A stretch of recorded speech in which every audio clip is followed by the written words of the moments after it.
Big TV భక్తి సమాచారం WhatsApp ఛానల్లో జాయిన్ అవ్వండి. అన్ని విశేషాలు ఎప్పటికప్పుడు తెలుసుకోండి. బిగ్ టీవీ ఆధ్యాత్మిక ప్రేక్షకులకు నమస్కారం. గవ్వల శాస్త్రం కార్యక్రమానికి స్వాగతం. గవ్వలను లక్ష్మీదేవి స్వరూపంగా కొలుస్తారు. గవ్వలు లక్ష్మీదేవికే కాక శివునితో కూడా ప్రత్యక్ష సంబంధం ఉందని పండితులు చెప్తుంటారు. మహిమగల గవ్వల శాస్త్రం గురించి తెలియజేయడానికి గవ్వల శాస్త్రం మరియు సంఖ్యాశాస్త్రం నిపుణులు శ్రీ కృష్ణమాచార్యులు గారు ఇవాళ బిగ్ టీవీ స్టూడియోలో మనతో ఉన్నారు. వారి నుంచి అనేక విషయాలు తెలుసుకుందాం. నమస్కారం గురుగారు. జై వీర బ్రహ్మ జై గోవిందమాంబ జై. నమస్కారం తల్లి.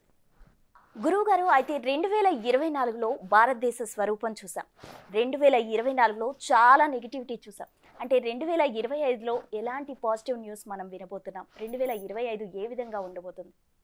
నూతన ఆంగ్ల సంవత్సరాదిలోకి అడుగెడుతూ గతం కన్నా మన దేశాభివృద్ధి శరవేగాన జరగాలని, గతాన ఈ ప్రకృతిలోన సంభవించిన వైపరీత్యాలు జన నష్టాలు వలదని సంతోషంగా ప్రజలందరూ ఈ వత్సరాన్ని గడుపుకుంటూ తమ జీవనాన ఇక మరపురాని సంవత్సరంగా గుర్తించుకోవాలని శుభాకాంక్షలతో శ్రేయోభిలాషులందరికీ శుభాకాంక్షలు తెలియజేసుకుంటూ, కాంతులు చిమ్మే విద్యుల్లేఖమై అందరి ఆకాంక్షలు నెరవేర్చే ఆశల తీరమై విషాదాలు లేని భాగ్య సంవత్సరమై విలసిల్లాలని కోరుకుంటున్నాను.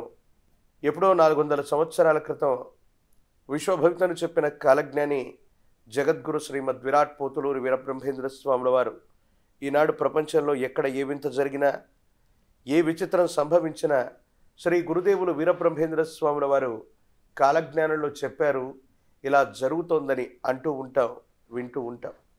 మరి గురుదేవుల యొక్క కాలజ్ఞానం ప్రకారంగాను ప్రాచీన సంఖ్య మరియు ప్రశ్నాశాస్త్రాన్ని ఈ మూడింటిని క్రోడీకరిస్తే ఈ 2025వ సంవత్సరంలో మార్పు చోటు చేసుకోబోయేటువంటి ప్రధానమైనటువంటి అంశాల గురించి మనం తెలుసుకుందాం. ఇప్పటి వరకు ఎన్నో ఇబ్బందుల్ని, ప్రకృతి వైపరీత్యాలని, జననష్టాలని, ఎన్నో రకాలైనటువంటి విపత్కరమైనటువంటి స్థితిగతుల్ని ఈ 2024లో మనం చూసాం.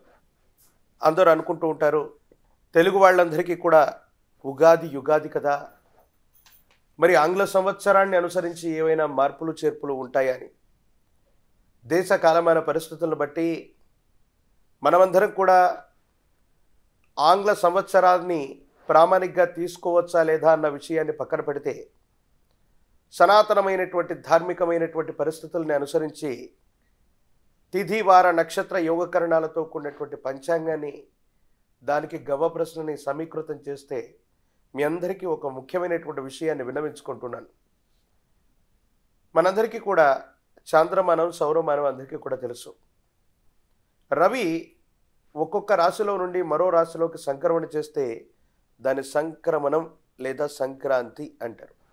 సంక్రాంతి అన్నటువంటిది కేవలం ఒక పర్వదినంగానే మనకు తెలుసు. అది ఎప్పుడు వస్తుంది?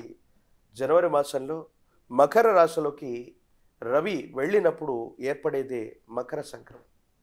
మనందరికీ అంటే అందరికీ తెలిసినటువంటి అంశం మరొకటి ఏంటంటే, ప్రతి మాసంలో కూడా రవి ఒక్కొక్క రాశిలోకి సంక్రమణ చెందుతూ ఉంటాడు. అంటే ప్రతి మాసంలో కూడా ఒక సంక్రాంతి పర్వదినం ఉంటుంది. కానీ ఈ ఆంగ్ల సంవత్సరాది ప్రారంభంలోని 2వ వారంలో మకర రాశిలోకి రవి వెళ్ళేటువంటి సందర్భంలో ఉత్తరాయణ పుణ్యకాలం మొదలవుతుంది. మనందరికీ తెలిసినంత వరకు శ్రీ క్రోధినామ సంవత్సరం సంపూర్ణమై విశ్వావసునామ సంవత్సరం చైత్రమాస శుక్లపక్ష పద్యమి ఉగాది పర్వదినంతో మొదలైనప్పటికీ దేశ కాలమాన పరిస్థితుల్లో ఇదే జనవరి మాసంలో యాదృచ్ఛికంగా ప్రతి సంవత్సరం కూడా ఉత్తరాయణ పుణ్యకాలం మొదలు కాబోతుంది. రవి యొక్క గమనాన్ని మార్చగలిగినటువంటి పరిస్థితి అటు ఖగోళంలోనూ, భూగోళంలోనూ, ఉష్ణోగ్రతల్లోనూ, ఋతువుల్లోనూ మార్పు రాగలిగినటువంటి స్థితి. కాబట్టి ఆంగ్ల సంవత్సరానికి సంబంధించినటువంటి స్థితిగతుల్లో కూడా ఈ 2025వ సంవత్సరాన్ని సంఖ్యాశాస్త్రాన్ని అనుసరించి చూస్తే 2025 కేవలం సంఖ్యాశాస్త్రాన్ని అనుసరించి చూస్తే వచ్చినటువంటి అంకె 9. ఇది అంగారకుడికి సంబంధించినటువంటిది. అంగారకుడు అంటే కుజుడు. దేశంలో రక్షణాత్మకమైనటువంటి వ్యవస్థ, మిలిటరీ, పోలీసు సంబంధమైనటువంటి వ్యవస్థలు బాగా బలపడతాయి. భారతదేశానికి సంబంధించినటువంటి ఆర్మీ, సైనిక దళం, పదాతి దళం ఎన్నో రకాలైనటువంటి వనరులని సమకూర్చుకునేటువంటి ప్రయత్నాలు జరుగుతాయి. దేశ కాలమాన పరిస్థితుల్లో ఒక అద్వితీయమైనటువంటి మార్పు జరగబోతుంది. దీనికి ఒక ప్రమాణం కూడా ఉంది. అది కూడా కాలజ్ఞానంలో గురుదేవులు చెప్పిన మాట. అదేంటంటే, మంత్రయుగమే పోవు యంత్రయుగమే వచ్చు, తంత్రములుగా మానవులు బ్రతికేరయ్య, సూర్యుని శక్తితో సర్వంబు నడిచేటి రోజులే వచ్చేను తెలియండయ్య. మనందరికీ తెలిసినటువంటి అంశం విద్యుత్ అన్నటువంటిది అన్నిటికీ కూడా అవసరం. విద్యుత్ లేకపోతే ఏ వ్యవస్థలు కూడా నడవవు. కానీ ఈ 2025వ సంవత్సరంలో సూర్య భగవానుడి యొక్క శక్తితో, సోలార్ ఎనర్జీతో నడిచేటువంటి పరిశ్రమలు అధికమవుతాయి. ప్రతి ఇంటికి కూడా సోలార్ ఎనర్జీతో మనం విద్యుత్ని తయారు చేసుకునేటువంటి వ్యవస్థల యొక్క పరిస్థితులు కూడా అధికమయ్యేటువంటి అవకాశం ఉంది. ప్రత్యేకించి రాజకీయ, సాంఘిక, ఆర్థిక పరమైనటువంటి అంశాల్లో ఎన్నో మార్పులు చోటు చేసుకోబోతున్నాయి. అంటే గురుగారు, ఏ ఏ రాశుల వారికి ఈ ఏడాది కలిసి రాబోతుంది? ప్రధానంగా మేషరాశి వారికి ద్వితీయంలో ప్రస్తుతానికి దేవగురు అయినటువంటి బృహస్పతి సంచారం ఉంది. ఈ సంవత్సరం ద్వితీయ, తృతీయ రాశుల్లో దేవగురు అయినటువంటి బృహస్పతి సంచారం ఉంటుంది. కానీ మీనరాశిలో శని భగవానుడి యొక్క స్థితి వల్ల మేషరాశి వారికి మిశ్రమ ఫలితాలు ఉన్నాయి. వృషభ రాశి వారికి చాలా అనుకూలవంతమైనటువంటి ఫలితాలు రాబోతూ ఉన్నాయి. మిథున రాశి వారికి 12 సంవత్సరాల తర్వాత యోగదాయకమైనటువంటి దశలు రాబోతున్నట్టుగా మనం చెప్పొచ్చు. కర్కాటక రాశి వారికి అష్టమ శని ప్రభావం సంపూర్ణం కాబోతుంది. సింహరాశి వారికి అర్ధాష్టమ శని ప్రభావం మొదలు కాబోతుంది. కన్యా రాశి వారికి కేతు సంబంధమైనటువంటి స్థితి తొలగిపోయి వాక్స్థానమైనటువంటి ధనస్థానంలో కేతు సంబంధమైన స్థితి ప్రారంభమవుతుంది. తులారాశి వారికి మళ్ళీ అద్వితీయమైనటువంటి అమోఘమైన ఫలితాలు ఈ సంవత్సరం మొత్తం కూడా కొనసాగుతాయి. వృశ్చిక రాశి వారికి అర్ధాశ్రమ శని ప్రభావం సంపూర్ణమవుతుంది. ధనుస్సు రాశి వారికి చతుర్థ భావంలో అర్ధాష్టమ శని ప్రభావం కాబోతుంది. ధనుస్సు రాశి వారికి సానుకూలవంతమైన ఫలితాలు ఉన్నాయి. మకర రాశి వారికి ఏలినాటి శని ఈ సంవత్సరం సంపూర్ణం కాబోతుంది. కుంభరాశి వారికి మాత్రం కొన్ని చిన్న చిన్న ఇబ్బందులు ఉన్నాయి. మీనరాశి వారికి కూడా మిశ్రమమైనటువంటి ఫలితాలున్న సానుకూలవంతమైనటువంటి స్థితిగతుల్లోనే జీవితం కొనసాగేటువంటి అవకాశం కనపడుతుంది. గురువు గారు, ఏ ఏ రాశుల వారు జాగ్రత్తగా ఉండాల్సిన అవసరం ఉందంటారు? సింహరాశి వారికి ప్రధానంగా అష్టమ భావంలో శని భగవానుడి యొక్క సంచార స్థితి జరగబోతుంది. ఎప్పుడైతే అష్టమ భావం ఆయుర్భావం, ఆయుష్కు సంబంధించినటువంటిది, దేశ కాలమాన పరిస్థితులన్నింటిలో కూడా ఆయుర్భావాన్ని గురించి మనం చెప్పుకుంటే ఎక్కువగా ప్రమాదాల బారిన పడుతూ ఉంటాం. ఆరోగ్యపరమైనటువంటి విషయాల్లో జాగ్రత్తలు తీసుకోవాల్సినటువంటి స్థితిగతులు ఎక్కువగా కనపడుతూ ఉంటాయి. సింహరాశి వారికి 2025వ సంవత్సరంలో ఏర్పడబోయేటువంటి అష్టమ స్థానంలోని శని భగవానుడి సంచార స్థితి సుమారు 30 మాసాల పాటు, అంటే 2 సంవత్సరాల 6 మాసాల పాటు కొనసాగనుంది. కాబట్టి ఆయుష్కు సంబంధించి ఆరోగ్యపరమైనటువంటి అంశాల పట్ల తస్మాత్ జాగ్రత్తగా ఉండటం చెప్పదగిన సూచన. అట్లాగే అనుకూల ప్రతికూలమైనటువంటి శత్రువుల వల్ల కూడా మనకు బాధలు కలుగుతూ ఉంటాయి. ప్రత్యేకించి కొంతమంది మిత్రులతో భాగస్వామ్య సంబంధమైనటువంటి వ్యాపారాలు చేస్తూ ఉన్నప్పుడు భాగస్వామ్య వ్యాపారాల్లో ఇబ్బందులు రావచ్చు. మిత్రులే శత్రువులుగా మారవచ్చు. ఆర్థిక నష్టాలు కూడా పొడచూపేటువంటి అవకాశం ఉంది. ఇలాంటి విపత్కరమైనటువంటి పరిస్థితులు ఏర్పడుతున్నటువంటి సందర్భంలో సింహరాశి జాతకులు అష్టమి లేదా అమావాస్య లాంటి తిథుల్లో మీ సమీప ప్రాంగణంలో ప్రాచీనమైనటువంటి కాలభైరవ స్వామి వారి యొక్క ఆలయ ప్రాంగణానికి వెళ్ళి కాలభైరవుడికి నువ్వుల నూనెతో దీపారాధన చేసిన లేదా కూష్మాండ దీపాన్ని వెలిగించిన ఈ దోషయుక్తమైనటువంటి పరిస్థితి నుండి బయటపడవచ్చు. అలాగే ధనుస్సు రాశి వారికి కుటుంబ స్థానం, మాతృస్థానం, చతుర్థ భవనంలోకి శని భగవానుడి యొక్క సంచారం జరగనుంది. దీన్ని అర్ధాష్టమ శని అంటారు. ఎప్పుడైతే అర్ధాష్టమ శని మన జాతకంలో మొదలవుతుందో ఇంటా బయట మానసికమైనటువంటి ఒత్తిళ్లు అధికమైపోతూ ఉండటం, గృహము వాహన సంబంధమైనటువంటి విషయాల్లో రిపేర్లు అధికమవుతూ ఉండటం, మాతృ సంబంధమైనటువంటి స్థితి, తల్లిగారికి ఆరోగ్యపరమైనటువంటి అంశాల్లో ఏవైనా ఇబ్బందులు రావటం, ఈ విధమైనటువంటి పరిస్థితులు ఉంటాయి. ప్రత్యేకించి ధనుసు రాశి జాతకులు, వీరిలో ఎవరైనా ఉద్యోగస్తులు ఉన్నట్టయితే మీరు చేస్తున్న వృత్తి ఉద్యోగాన్ని అకారణంగా విడిచిపెట్టి కొత్త కొలువులోకి వెళదాం, కొత్త సంస్థలోకి వెళదాం, కొత్త ఉద్యోగం కోసం ప్రయత్నం చేద్దామని మీరు ఏదైనా ప్రయత్నం చేస్తే పొరపాటున మీరు గనక ఇప్పుడున్నటువంటి కొలువుని, వృత్తి ఉద్యోగ వ్యాపారాన్ని వదిలిపెడితే చాలా రోజుల పాటు ఖాళీగా ఉండవలసిన పరిస్థితులు ఏర్పడతాయి. కాబట్టి కొత్త మార్పులకి ఎటువంటి పరిస్థితుల్లో కూడా ఈ సంవత్సరం మీరు శ్రీకారం చుట్టకండి. ఇక మరొక ముఖ్యమైనటువంటి అంశం, కుంభరాశి నుండి శని భగవానుడు మీనరాశిలోకి వెళతారు. శని తానున్నటువంటి ఇంటి నుండి ముందు వెనక ఉన్నటువంటి ఇంటికి కూడా శక్తిని ప్రసరణ చేస్తాడు. కాబట్టి మేషరాశి వారికి కూడా ఏలినాటి శని ప్రారంభం కాబోతుంది. మనమందరం అనుకుంటాం ఏలినాటి శని ప్రారంభమవుతూ ఉన్నటువంటి సందర్భంలో అన్ని కష్టాలు వస్తాయి, అన్ని నష్టాలు వస్తాయి, ఇబ్బందులు పడతాయని. కానీ కర్మకారకుడైనటువంటి శని భగవానుడు మనకు మంచి దశలు నడుస్తూ ఉన్నటువంటి సందర్భంలో మన జీవన గతిలో మనం ఎలాంటి దాన ధర్మాలు చేసాం, ఎలాంటి ధార్మికమైనటువంటి జీవితాన్ని గడిపాం, ధర్మబద్ధమైనటువంటి స్థితిగతుల్లో మనం నడుచుకున్నామని అవన్నీ చూసి కర్మకారకుడైనటువంటి శనికి సంబంధించిన ఏలినాటి శని అవ్వచ్చు, అష్టమ శని అవ్వచ్చు, అర్ధాష్టమ శని అవ్వచ్చు, శని మహర్దశలో వాటికి సంబంధించినటువంటి ఫలితాలన్నీ కూడా ఇస్తూ ఉంటాడు. మేషరాశి వారికి వ్యయస్థానంలో శని భగవానుడి యొక్క సంచార స్థితి వల్ల స్థిర చరాస్తులను పొరపాటున కూడా అమ్మకానికి పెట్టకండి.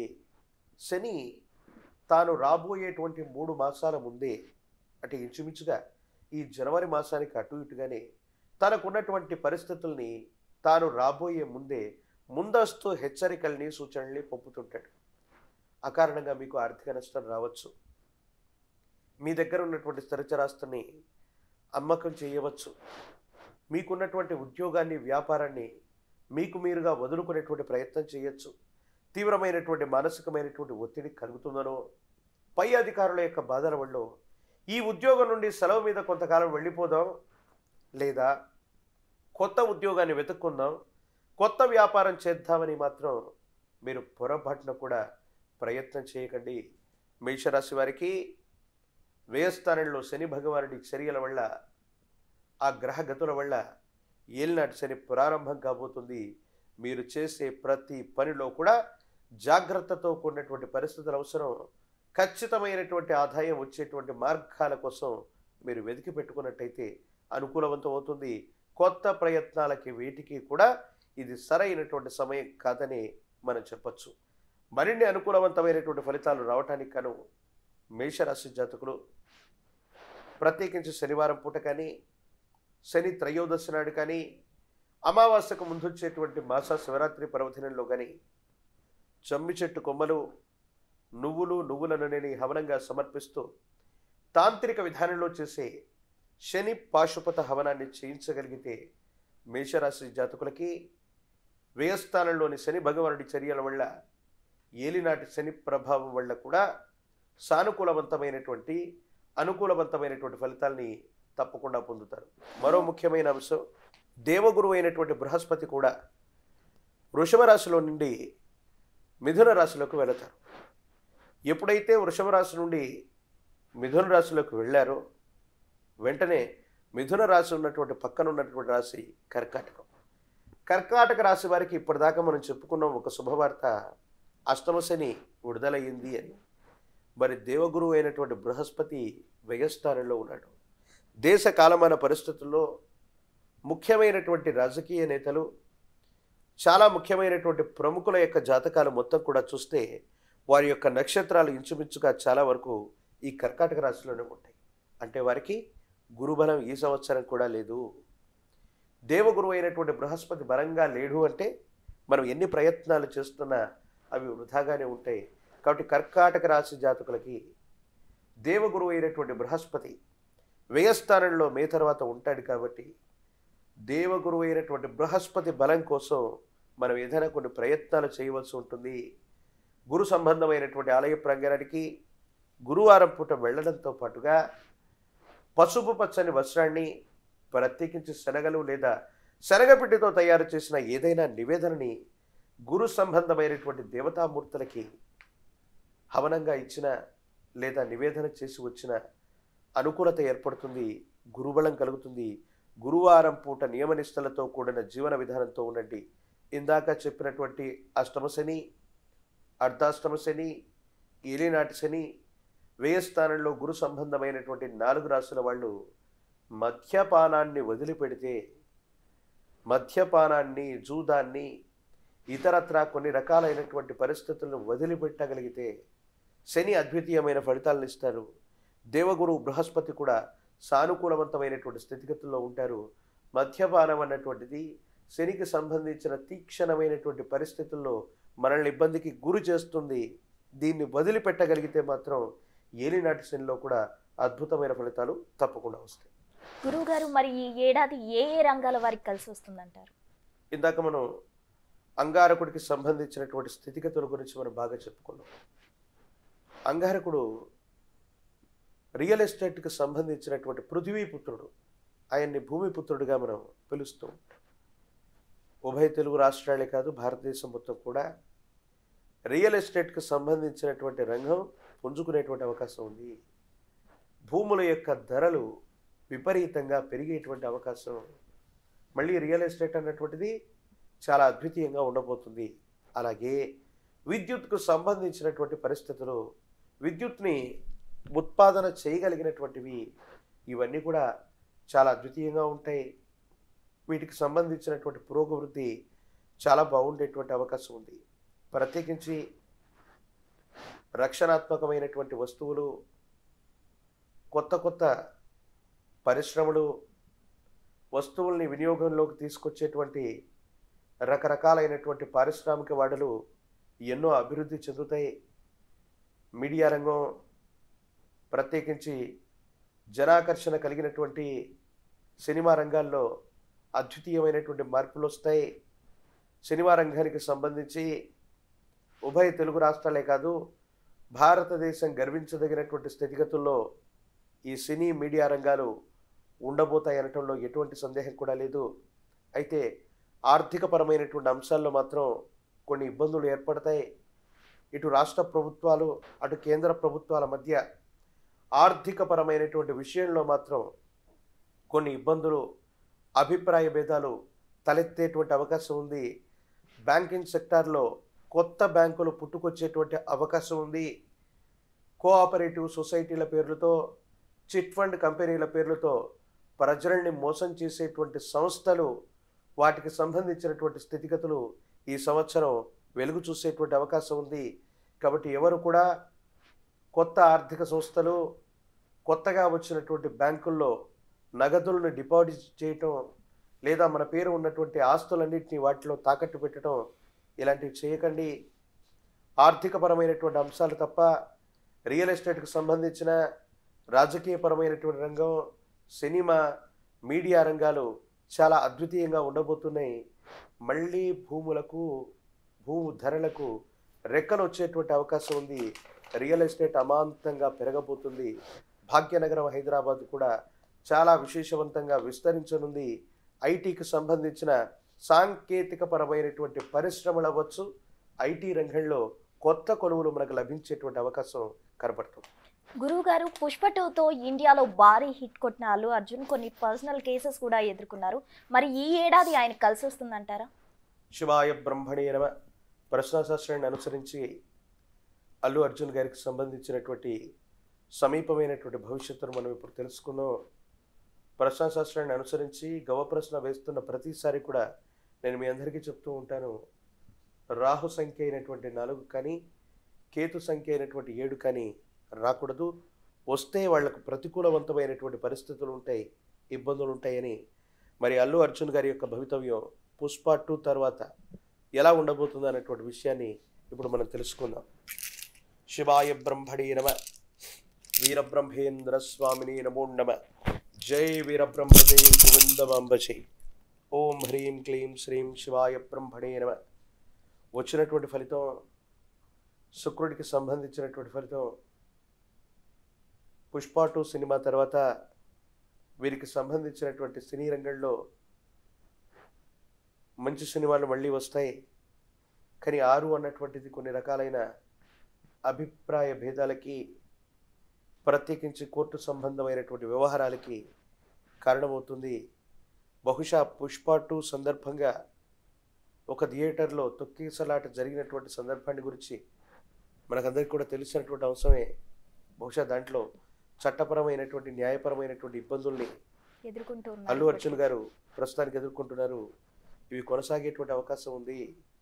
ఇది వెంటనే దీని నుంచి ఉపశమనం వచ్చిందని మనం అనుకుంటున్నా.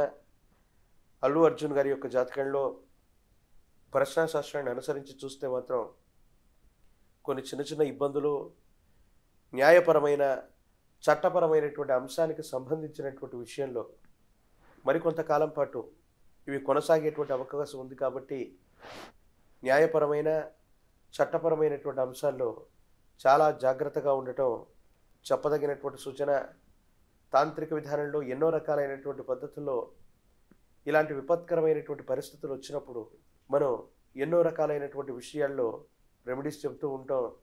విష్ణుమూర్తి స్వరూపమైనటువంటి దేవదేవుడి యొక్క ఆరాధన, ప్రత్యేకించి సుదర్శన నారసింహ మంత్రాన్ని కానీ, తాంత్రిక విధానంలో తంత్రమాల సహిత హనుమత్ తంత్రాన్ని కానీ తాంత్రికంగా జరిపిస్తే జాతకంలో ఏర్పడుతున్నటువంటి ఈ స్తంభన, ప్రత్యేకించి ఈ విద్వేషణ, న్యాయపరమైన చట్టపరమైనటువంటి అంశాలకు సంబంధించినటువంటి విషయంలో ఉన్న ఈ విపత్తులు ఇవి తొలగిపోయేటువంటి అవకాశం ఉంది.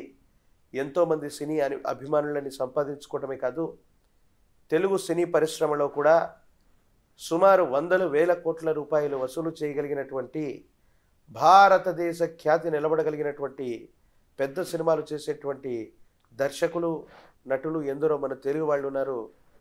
వారు చేసిన, అల్లు అర్జున్ గారు చేసినటువంటి సినిమా కూడా, ఆ సినిమా నేపథ్యం ఏదైనా అవనివ్వండి, అది రాయలసీమ మాండలికానికి సంబంధించి ఎర్రచందనం అక్కడ శ్రీశాచలం అడవుల్లో చాలా ఎక్కువగా ఉంటుంది. ఆ నేపథ్యంలో సాగే సినిమా అది. ఆ నేపథ్యం ఏదైనా అవనివ్వండి, కానీ భారతదేశ ఖ్యాతి ప్రపంచ దేశాల నడుమ నిలబెట్టగలిగినటువంటి గొప్ప సినిమాల్లో అది కూడా ఉంది. కాబట్టి అటువంటి గొప్ప నటులకి ఎంతోమంది అభిమానులు ఉంటారు. మిమ్మల్ని ఈ సంఘటన బాధ పెట్టేది అయినప్పటికీ కూడా వారి జాతకంలో నడుస్తున్నటువంటి గ్రహగతులు బాగలేవు. కాబట్టి ఇలాంటి అనవసరమైనటువంటి అపోహలు, అపార్థాలు, అపనిందలు అల్లు అర్జున్ గారి మీద వచ్చాయి. ఈ రకమైనటువంటి తాంత్రిక విధానంలో హనుమత్ తంత్రాన్ని కానీ, సుదర్శన నరసింహ మంత్రాన్ని కానీ ప్రయోగించగలిగితే అనుకూలవంతమైన ఫలితాలు తప్పకుండా వచ్చే అవకాశం కనపడుతుంది. గురువుగారు, మరి టాలీవుడ్లో మిగతా హీరోల పరిస్థితి ఏంటి? అంటే వాళ్ళకి ఎలా ఉండబోతుంది? తెలుగు సినీ పరిశ్రమలో అగ్రతారాలుగా ఉన్నటువంటి జూనియర్ ఎన్టీఆర్ గారు అవ్వచ్చు, మహేష్ బాబు గారు అవ్వచ్చు, రామ్ చరణ్ గారు అవ్వచ్చు, ప్రభాస్ గారు అవ్వచ్చు, వీరి యొక్క జాతకాల్లో తెలుగు సినీ పరిశ్రమలో మళ్ళీ ఉన్నతమైనటువంటి ప్రపంచ ప్రఖ్యాతిగాంచే సినిమాలు మళ్ళీ ఈ 2025లో రాబోతున్నాయి. మిగతా అగ్రనటుల యొక్క జాతకాలను అనుసరించి చూసిన తెలుగు సినీ పరిశ్రమలో మళ్ళీ మనం ఊహించినటువంటి ప్రపంచ స్థాయి చిత్రం ఒకటి రాబోతూ ఉంది. మన తెలుగు వాళ్ళకి ఖ్యాతి లభించేటువంటి అవార్డులు, రివార్డులు ఇవన్నీ కూడా సంభవం అయ్యేటువంటి అవకాశం ఉంది.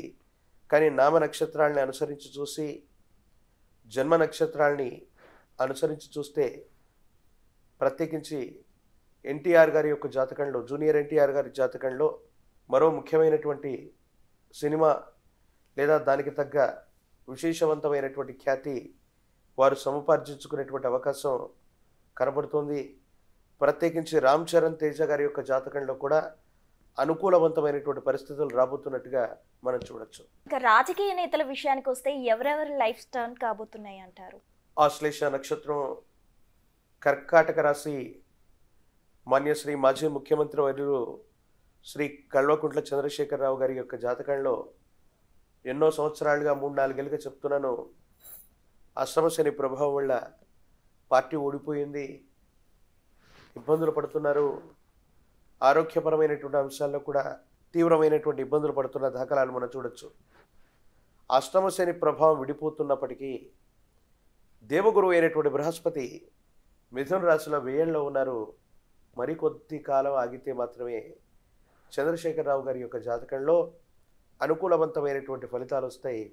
ప్రస్తుతానికి మళ్ళీ ఆయన యొక్క జాతకంలో దేవగురువు అయినటువంటి బృహస్పతి బలంగా లేడు.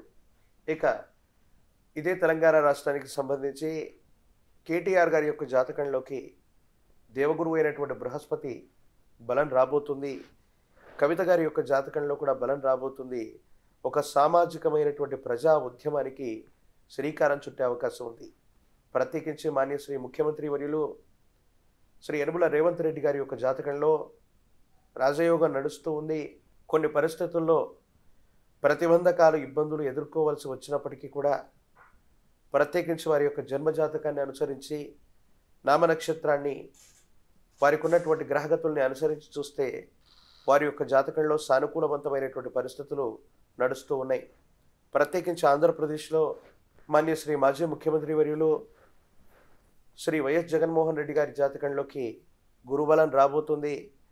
ప్రస్తుతానికి అక్కడ ప్రతిపక్ష నేతగా కూడా లేనటువంటి సందర్భం నుండి పార్టీ మళ్ళీ బలాన్ని పుంజుకునేటువంటి అవకాశం ఉంది.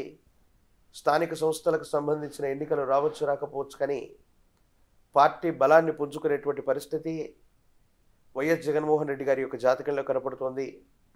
ప్రత్యేకించి మాన్యశ్రీ ఉప ముఖ్యమంత్రి వర్యులైనటువంటి శ్రీ కొనిదెల పవన్ కళ్యాణ్ గారి యొక్క జాతకంలో శ్రవణ నక్షత్రం మకర రాశి ఏలినాటి శని సంపూర్ణం కాబోతుంది. పవన్ కళ్యాణ్ గారి యొక్క జాతకంలో మరొక్కసారి గొప్ప రాజయోగం రాజకీయ రంగంలో మనం చూస్తున్నాం.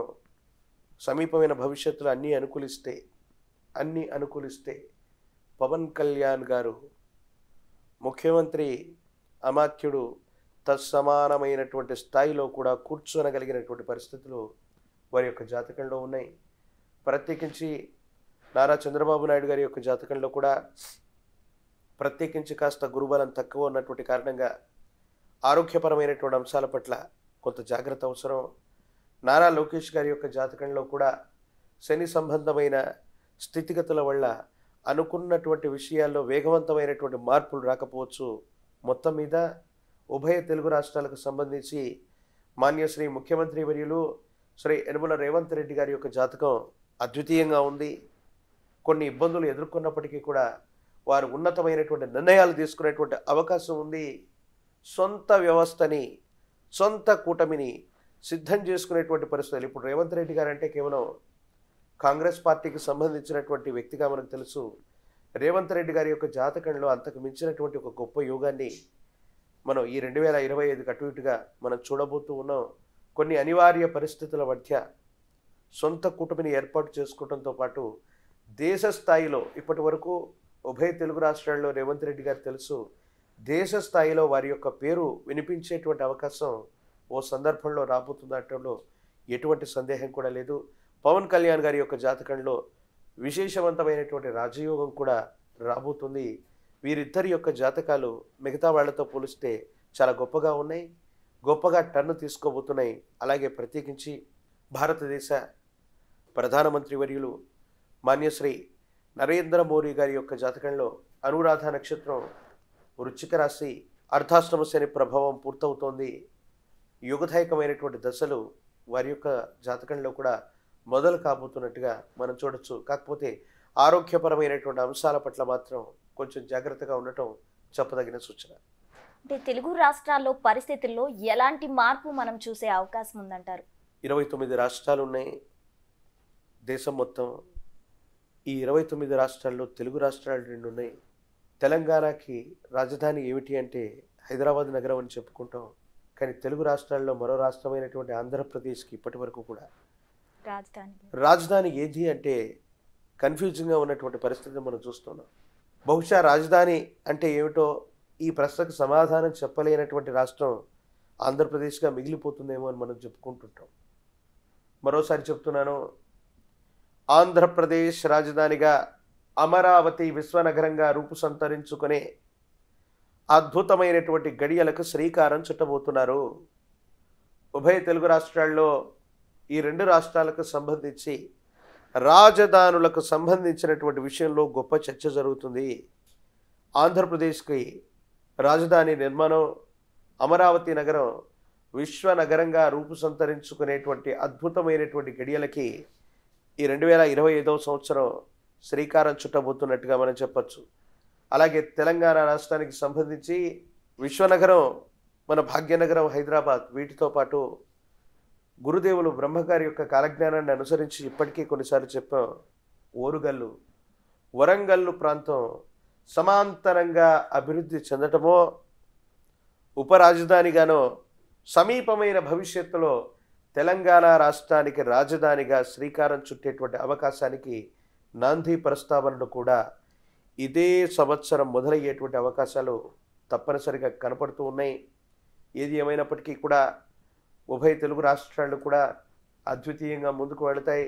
విదేశీ కంపెనీల పరిశ్రమలు, ఐటీకి సంబంధించినటువంటి పరిశ్రమలు, ఎన్నో ఉత్పాదక వ్యవస్థలన్నింటినీ కూడా శ్రీకారం చుట్టడం వల్ల ఉపాధి రంగం మొదలవుతుంది.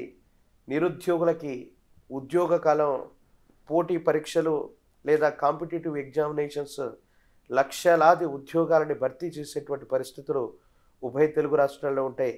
కానీ ప్రత్యేకించి గురుదేవుల యొక్క కాలజ్ఞానాన్ని అనుసరించి చూస్తే మాత్రం కొన్ని చిన్న చిన్న ప్రకృతి బీభత్సాలు గతంలో మనం చూసాం. గురుదేవుల యొక్క కాలజ్ఞానంలో బెజవాడ కనకదుర్గమ్మ ముక్కుపూగని కృష్ణమ్మ తాకితే యుగాంతం వచ్చినట్టుగా మనం భావన చేస్తూ ఉంటాం. విజయవాడలో అటువంటి చాలా ఏళ్లుగా మనం కని విని ఎరగనటువంటి వరద బీభత్సాన్ని మనం చూసాం. ప్రత్యేకించి విశాఖపట్నంలో నిన్న మనం చూస్తూ ఉన్నాం. సముద్ర తీర ప్రాంతం, ఆ బీచ్ అన్నటువంటిది ఆ ఒడ్డును కొట్టేసుకుంటూ సముద్రుడు ముందుకు వచ్చినటువంటి పరిస్థితులు కూడా మనం చూస్తూ ఉన్నాం. గతంలో సునామీ లాంటి హెచ్చరికలను కూడా చూసాం. అతివృష్టి అనావృష్టిలను మనం చూస్తూ ఉన్నాం. కొన్ని ప్రకృతి బీభత్సాలు అన్నటువంటి మాత్రం ఈ సంవత్సరం కూడా కొన్ని తెలుగు రాష్ట్రాల్లో ఉంటాయి. వాటి వల్ల తీవ్రమైనటువంటి నష్టం అని చెప్పను, కానీ రాజకీయ సామాజిక రంగంలో మాత్రమే విప్లవాత్మకమైనటువంటి మార్పుల్ని ప్రజల చేత ప్రజల కొరకు ఎన్నుకోబడినటువంటి ఈ ప్రజాస్వామ్య వ్యవస్థలో మనం చూడబోతున్నాం అనటంలో ఎటువంటి సందేహం కూడా లేదు. గురువు గారు, ప్రపంచంలో మన దేశ స్థానం ఎలా ఉండబోతుందంటారు? సాయుధ దళం, రక్షణాత్మక దళం, సైనిక వ్యవస్థని పరిపుష్టి చేసుకోవటం వల్ల సైనిక విభాగంలో 1, 2, 3, 4 స్థానాల్లో ఉన్నటువంటి దేశాల మధ్యలో మనం చేరుతాం. ప్రపంచంలో ఒక ఆర్థిక సంక్షోభం మనం చూడబోతున్నాం. అగ్ర దేశాలు, అగ్ర రాజ్యాలకు సంబంధించినటువంటి స్టాక్ మార్కెట్ అవనివ్వండి, ఆర్థిక వ్యవస్థ కుప్పకూలుతుంది. కానీ భారతదేశ ఆర్థిక వ్యవస్థని ఎవరు నాశనం చేయలేరు. ఆర్థికపరమైనటువంటి వ్యవస్థ అనుకోండి, సెన్సెక్స్ మార్కెట్లు అనుకోండి, ఇలాంటి వాటిలో ఆర్థికపరమైనటువంటి స్థితిగతుల్లో భారతదేశం మరింతగా ముందుకు వెళ్ళేటువంటి అవకాశం ఉంది.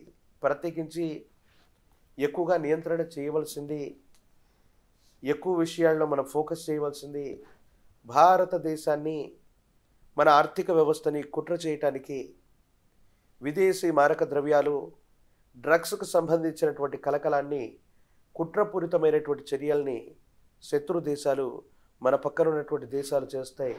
కానీ ఈ కుట్రని మన ప్రభుత్వాలు, ప్రభుత్వ వ్యవస్థలు ముందుగానే పసిగట్టడం, ఒక ముప్పు నుండి మనం తప్పించుకోగలుగుతాం. అగ్రరాజ్యాల నడుమ భారతావని ఉండటంతో పాటుగా ఒక ముఖ్యమైనటువంటి సంధి, 2 దేశాల మధ్య జరుగుతున్నటువంటి తగువ అవ్వచ్చు, ఒక యుద్ధం అవ్వచ్చు, దాన్ని ఆపగలిగినటువంటి శక్తి ఒక్క భారతదేశానికి ఉంది. ఐక్యరాజ్య సమితి తలుచుకున్న జరగినటువంటి పనిని, అగ్రదేశాల మధ్య ఉన్నటువంటి ఒక తగువుని, 2 ముఖ్యమైనటువంటి దేశాల మధ్య జరుగుతున్నటువంటి ఇబ్బందిని భారతదేశం రాజీ మార్గంలో సంధి చేసేటువంటి అవకాశం ఉంది.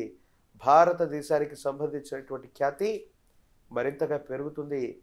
ప్రత్యేకించి టూరిజం, భారతదేశానికి సంబంధించినటువంటి విషయంలో టూరిజం సంబంధించినటువంటి విషయాలు చాలా అద్భుతంగా ఉండబోతున్నాయి. ప్రత్యేకించి ఆధ్యాత్మిక పరమైనటువంటి అంశాల్లో ఇప్పుడే భవ్యమైనటువంటి అయోధ్య రామ మందిర నిర్మాణాన్ని మనం చూసాం. భారతదేశంలో మరిన్ని ఆధ్యాత్మికమైనటువంటి శోభలతో కూడినటువంటి పరిస్థితులను చూస్తాం. ఎప్పుడో పురాణాలు, ఇతిహాసాల్లో మనం చదువుకున్నటువంటి కృష్ణ పరబ్రహ్మ వారి యొక్క ద్వారక నగరం, శ్రీరామచంద్ర ప్రభుల వారి యొక్క రామసేతు మందిరాలు, రామసేతు నిర్మాణాలు, వీటన్నిటిని మనం ఎప్పుడో ఇతిహాసాల్లో చదువుకున్నాం. భారతదేశం ఎవరూ చేయలేనటువంటి గొప్ప పరిశోధనలు చేసి ఎన్నో వేలు లక్షల సంవత్సరాల నాటి ఇతిహాసాలు, ఇవి కథలు కాదు, ఇది వాస్తవం. అసలు భూమి మీద మనిషి ధార్మికంగా జీవించడానికి ఈ భారతావని మొట్టమొదటిని నిరూపించేటువంటి ప్రక్రియలో కొన్ని ఆధ్యాత్మికపరమైనటువంటి అంశాలను వెలికి తీయటం వల్ల ప్రపంచ దేశాలన్నీ కూడా భారతావని వైపు చూస్తే సనాతనమైనటువంటి ధర్మం గొప్పగా పరిడవిల్లబోతుంది. అగ్రరాజ్యాల మధ్య లేదా అగ్రరాజ్యాల సరసన భారతావని యొక్క ఖ్యాతి విశేషంగా పెరగబోతుంది అనటంలో కూడా ఎటువంటి సందేహం కూడా లేదు. గురువుగారు, యథావిధిగా ఈ ఏడాది కూడా ప్రకృతి విపత్తులు విరుచుకుపడే ప్రమాదం ఉందంటారా? గత సంవత్సరం కొన్ని రకాలైనటువంటి ప్రకృతి విపత్తులను మనం చూసాం. ఈసారి పిడుగులతో కూడినటువంటి వర్షాలు, మేఘం మరొక దానితో ఒకటొకటి ఢీకొట్టినటువంటి సందర్భంలో ఏర్పడబోయేటువంటి పరిస్థితిని పిడుగుపాటు చర్యలుగా మనం చెప్తాం.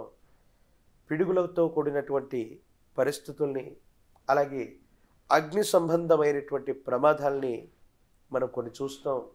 ఇది ప్రకృతి విపత్తుల వల్ల అవ్వచ్చు, స్వయంకృత అపరాధాల వల్ల అవ్వచ్చు. ఈ ఉభయ తెలుగు రాష్ట్రాలు భారతావనిలో ఎక్కువగా విద్యుత్ వల్ల కానీ, పిడుగుపాటు చర్యల వల్ల కానీ, అగ్ని సంబంధమైనటువంటి ప్రమాదాలు కానీ ఎక్కువగా మనం చూస్తాం. అలాగే ఈసారి ఉష్ణోగ్రతల్లో కూడా మనకు వెంటనే వేసవికాలం రాబోతూ ఉంటుంది. ఈ వేసవికాలంలో శీతోష్ణ స్థితుల్లో కూడా అబ్నార్మల్ టెంపరేచర్స్ని మనం చూడబోతున్నాం. ఇది కూడా ప్రకృతికి సంబంధించినటువంటి ఒక చిన్న ఇబ్బంది. ఈ చర్యల వల్ల పంట పొలాలు సమన్వయం కాకపోవటం వల్ల దిగుబడి సరిగ్గా రాకపోవటం, అన్నపూర్ణగా ప్రఖ్యాతిగాంచినటువంటి ఆంధ్రదేశంలో పంటల యొక్క దిగుబడి ఇటువంటి చర్యల వల్ల తగ్గిపోవటం, ప్రత్యేకించి పంటల దిగుబడి ఎప్పుడైతే తగ్గిపోయిందో రియల్ ఎస్టేట్ రంగానికి భూములు అమ్ముకోవటం, ఈ విధమైనటువంటి చర్యలు మనం చూడబోతున్నాం. శీతోష్ణ స్థితుల్లో ఈ ప్రకృతి యొక్క ప్రకోపాన్ని మనం తప్పకుండా చూడబోతున్నాం అనటంలో ఎటువంటి సందేహం కూడా లేదు. గురువుగారు, ఇంకా యుద్ధాల పరిస్థితి ఏమంటారు? అంటే ఇప్పుడు పాకిస్తాన్ అలాగే ఆఫ్ఘనిస్తాన్ మధ్య కొత్తగా యుద్ధం మొదలయ్యేలా ఉంది అంటున్నారు. ఇవి జరుగుతాయా, లేకపోతే ఆగే అవకాశం ఏదైనా ఉందంటారా? ప్రపంచంలో ఏ వింత జరిగినా, ఏ మార్పు జరిగినా, ఏ ప్రళయం వచ్చినా బ్రహ్మం గారు కాలజ్ఞానంలో చెప్పారు ఇలా జరుగుతోందని అంటూ ఉంటాం. మీరు అడిగినటువంటి ప్రశ్నకు కూడా ఓ చక్కనటువంటి మాటని గురుదేవుల కాలజ్ఞానంలో చెప్పుకున్నారు. ప్రత్యేకించి ఘోర యుద్ధంబులే జరిగేనయ్య, గాలిలోన విషము కలిపేరయ్య, ఏడవ దిక్కులేక సచ్చేరయ్య, ప్రకృతి తలక్రిందులయ్యేనయ్య. కొన్ని సంవత్సరాలుగా రెండు దేశాల మధ్య యుద్ధం జరుగుతుంది. మళ్ళీ పాకిస్తాన్, ఆఫ్ఘనిస్తాన్ సరిహద్దు ప్రాంతాల మధ్యలో ఈ తగవులు మొదలయ్యాయి. ఈ 2025వ సంవత్సరంలో ఇలాంటి ఘోరమైనటువంటి యుద్ధాలకి నిజంగానే నాంది ప్రస్తావన పడుతుంది. అటువైపు ఉక్రెయిన్, పాలస్తీనా, రష్యా, మరోవైపు చూస్తే ఉత్తర కొరియా, దక్షిణ కొరియా, భారతదేశానికి చుట్టుపక్కల ఉన్నటువంటి ఆఫ్ఘనిస్తాన్, పాకిస్తాన్, చైనా అందరి దగ్గర కూడా అణ్వాస్త్రాలను వాళ్ళ యొక్క అమ్ముదములో దాచుకుని ఉన్నారు. ఏ క్షణంలో ఏ దేశమైనా, ఏ దేశం మీదైనా అణ్వాస్త్ర ప్రయోగాన్ని చేయటానికి సిద్ధమవుతుంది. గురుదేవుల కాలజ్ఞాన ప్రకారంగా అంటే ఇలా జరగకూడదు, కానీ గురుదేవుల కాలజ్ఞానాన్ని అనుసరించి ఈ 2025వ సంవత్సరానికి అటు ఇటుగా ఒక దేశం మరో దేశం మీద అణ్వాస్త్ర ప్రయోగం చేస్తుంది. గాలిలోన విషము కలిపేరయ్యా.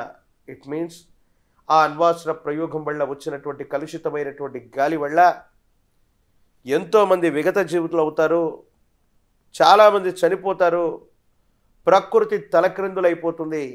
అటువంటి ఘోరమైనటువంటి యుద్ధానికి కూడా నాంది ప్రస్తావన ఈ 2025లో ప్రపంచ దేశాల నడుమ జరగబోతుంది. కాబట్టి మనమందరం భగవంతుని ప్రార్థిద్దాం. ప్రపంచం మొత్తం కూడా శాంతిగా ఉండాలి. ఇటువంటి ప్రకృతి విపత్తులు, మనుషుల మధ్య ఉన్నటువంటి ద్వేషాలు, ప్రాంతాల మధ్య ఉన్నటువంటి ద్వేషాలు, మతాల మధ్య ఉన్నటువంటి విద్వేషాల వల్ల ఏర్పడబోయేటువంటి జన నష్టాన్ని నివారించాలని ఆ భగవంతుని మనం కోరుకుందాం. ఈ విపత్తులు కలగకూడదని మనం అనుకున్నాం. కానీ గురుదేవులు కాలజ్ఞానాన్ని అనుసరించి ఎన్నో రకాలైన వింతలు, విచిత్రాలు, విశ్వ ప్రళయాలు ఇవన్నీ మొదలు కాబోవడానికి ఈ 2025వ సంవత్సరం లేదా తెలుగు సంవత్సరంగా రాబోతున్నటువంటి విశ్వావసునామ సంవత్సరం కేంద్ర బిందువు కాబోతుందటంలో ఎటువంటి సందేహం కూడా లేదు. 2025 సంవత్సరం ఏ విధంగా ఉండబోతుంది మా బిగ్ టీవీ ప్రేక్షకులకు తెలియజేసినందుకు ధన్యవాదాలు గురువుగారు. జై వీరబ్రహ్మ జై గోవిందమాంబ జై. ఓకే, చూసారు కదా వ్యూయర్స్, 2025 ఏ విధంగా ఉండబోతుందో గురువుగారి మాటల్లో తెలుసుకున్నాం. ఏ రాసుల వారికి కలిసి వస్తుంది, ఏ రాసుల వారు జాగ్రత్తలు పాటించాలి, ఏ రంగాల వారికి ఏ విధంగా ఉండబోతుంది అని చక్కగా తెలియజేశారు గురువుగారు. మరి మీకు కూడా సమస్యలు ఉన్నట్లయితే గురువుగారు చెప్పిన కొన్ని జాగ్రత్తలు పాటించినట్లయితే మీ సమస్యలకు పరిష్కారం దొరుకుతుంది. ఇది ఇవాల్టి గవ్వల శాస్త్ర కార్యక్రమం. చూస్తూనే ఉండండి Big TV. For more videos like this, subscribe Big TV channel.